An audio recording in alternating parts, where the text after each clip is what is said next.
they do is critical. And, you know, they're facing their own budget reductions. The city council is very much in support of fluoridation, at least the majority of their members are. But they are challenged with a system that's growing older that has significant equipment replacement needs. So I doubt if there will be an issue with the operations and maintenance commitment. Commissioner Rossi.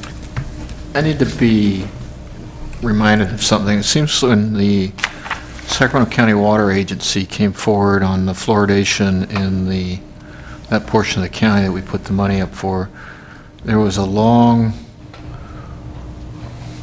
relatively long discussion at the board about how to put the whole package together, and that at the end the board came to the conclusion that this was a component that they'd ask us for. Do I have that chronology correct? You're talking about the Sacramento County Water Agency's project? Yeah, the 9 million odd that we agreed to put up, or the 6 million or whatever it was. Leading up to that decision at the commission, the board had actually put together a package that said, we need you to put this up.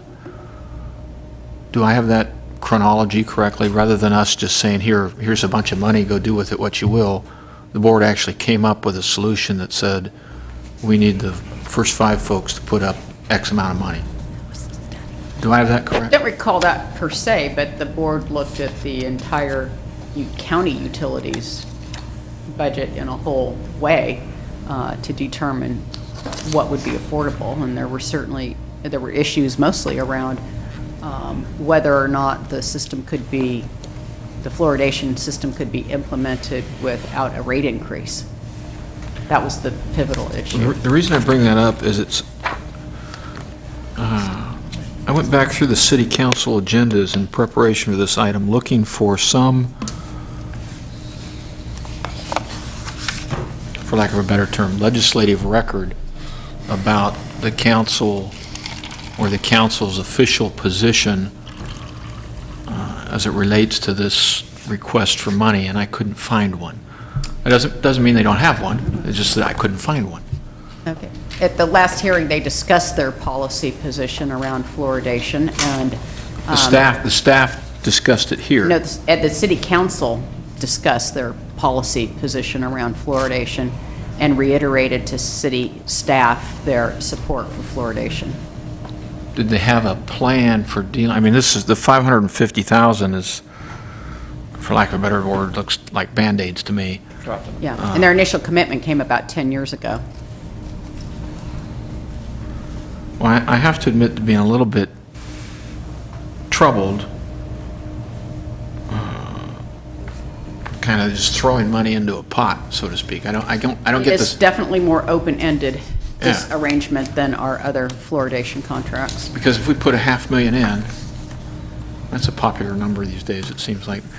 If we put $500,000 in, how do we know that's the end of our commitment? I mean, we had a lot of, Likely won't be. Herb was here, and I mean, we had everybody from they came down and talked to us a whole bunch.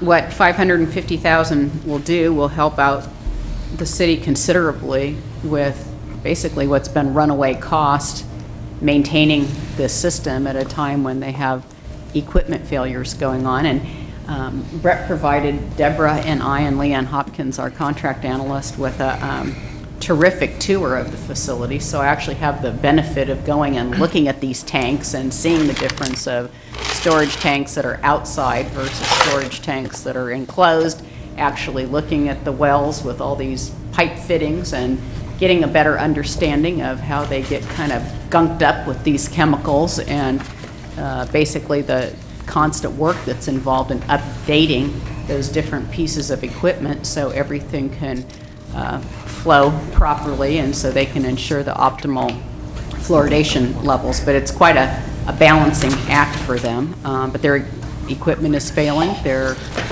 needing whatever assistance we can offer them. The Department of Utilities was directed by the City Council to seek funding from us and any other source that they could come up with for assistance in this area. They're not aware of any other funders out there that can help them.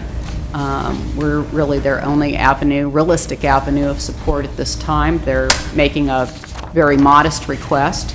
But if in the event that we're able to retain our $48.45 million,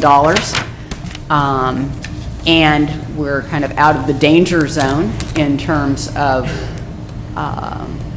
future budget actions, putting us on the ballot, whatever, then I would assume that the city will come back around in the future with another funding request. Because as they laid out in their initial proposal, their equipment needs are far greater than the $550,000. Well, it's But clear this was to- just a modest place to start where we could provide them with some assistance and then in turn get assurance that they will keep the fluoridation system in place until June of 2015. So if we don't provide the $550,000, what do they do? They're in a world of hurt. They'll go back to their city council, and then their city council will need to be making decisions around maintaining the fluoridation system versus funding other things. Yeah, one of the things I was impressed by on the previous go-around on the fluoridation was what was laid in front of us was very comprehensive. It wasn't delivered with anxiety. How's that for a phrase? Well, it was based on a study that we funded, and the study was comprehensive. And the city has done a similar study. It seems like there was And we funded that 75,000. study. We funded the study. I'm just troubled by Band-Aids. Seems like we've been bandaging things for a long time. And I'd rather do something,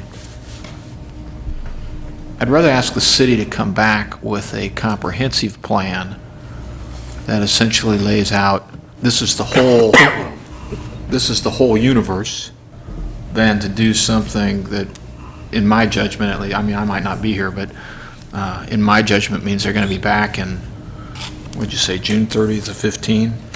Well, that's in essence what they did with their initial proposal. Right. And then that's where